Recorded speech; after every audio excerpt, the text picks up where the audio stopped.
शिवजन्मोत्सवानिमित्त शिवसन्मान ज्योत यात्रा 2026चं आयोजन सकल मराठा समाज ठाणे, मराठा क्रांती मोर्चा ठाणे यांच्या वतीने 19 फेब्रुवारी रोजी करण्यात आलेला आहे। सकाळी 7:30 वाजता तलावपाली येथील छत्रपती शिवाजी महाराजांच्या अश्वारूढ पुतळ्यापासून या यात्रेस सुरुवात होणार आहे, अशी माहिती आयोजकांनी दिलेली आहे। या यात्रेची माहिती देण्यासाठी पत्रकार परिषद आयोजित करण्यात आलेली होती। या यात्रेत 500हून अधिक शिवभक्त सहभागी होणार आहेत। छत्रपती शिवाजी महाराज अश्वारूढ पुतळा तलावपाली येथून सुरू झालेली ही यात्रा चिंतामणी चौक, टेंभी नाका, उतळसर नाका, माझीवाडा ब्रिज खालून उजवीकडे कापूरवाडी, ढोकाई नाका, हिरानंदानी इस्टेट, वाघबीळ, कावेसर नाका, हॅप्पी व्हॅली, इडनवूड, गांधीनगर, उन्नती गार्डन, शास्त्रीनगर, वैत्रीवाडी, महापालिका चौक, साईबाबा मंदिर डावीकडे या मार्गे जाऊन पुन्हा छत्रपती शिवाजी महाराज अश्वारूढ पुतळ्याजवळ तलावपाली या ठिकाणी समारोप होणार आहे। पारंपरिक वेशभूषा, ढोलताशांच्या गजरामध्ये ही यात्रा निघणार आहे।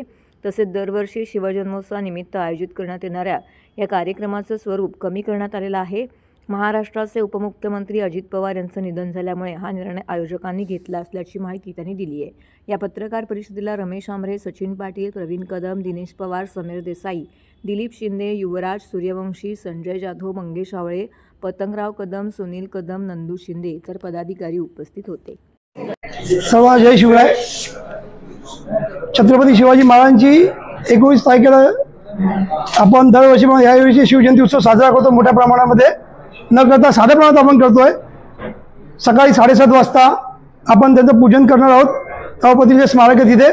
त्यानंतर आपली जी ठाण्यामध्ये आपण दरवर्षी रॅली गेल्या 4-5 वर्षांपासून चालू केली, ती रॅली आपण काढणार आहोत आणि तिथे सन्मान ज्योत आहे, ती ज्योत आपण पूर्ण ठाणे शहरामध्ये फिरवणार आहोत आणि साध्या प्रमाणे यावर्षी आम्ही शिवजयंती उत्सव साजरा करतो।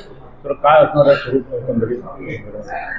या शिवसन्मान ज्योत यात्रेमध्ये? जी ज्योत येणार आहे ती शिवनेरी किल्ल्यावरून येणार आहे। ती पहाटे 5 वाजता कल्याण दुर्गाडी किल्ल्याजवळ येणार आहे। त्या ठिकाणाहून 7 ते 8 वाजेपर्यंत आपल्या शिवछत्रपती अश्वारूढ पुतळा, छत्रपती शिवाजी महाराज अश्वारूढ पुतळा तलावपाळी येथे आहे, त्या ठिकाणी येणार आहे। तिथून ती शिवज्योत पूर्ण ठाणे शहरात फिरणार आहे। त्याप्रमाणे आपण त्या ठिकाणी पारंपरिक वाद्य आणि त्या ठिकाणी स्थानिक जे आपले तरुण तरुणी आहेत अथवा शिवप्रेमी आहेत ते फेटे बांधून पूर्णपणे शिवमय वातावरणात ही शिवसन्मान ज्योत यात्रा निघणार आहे।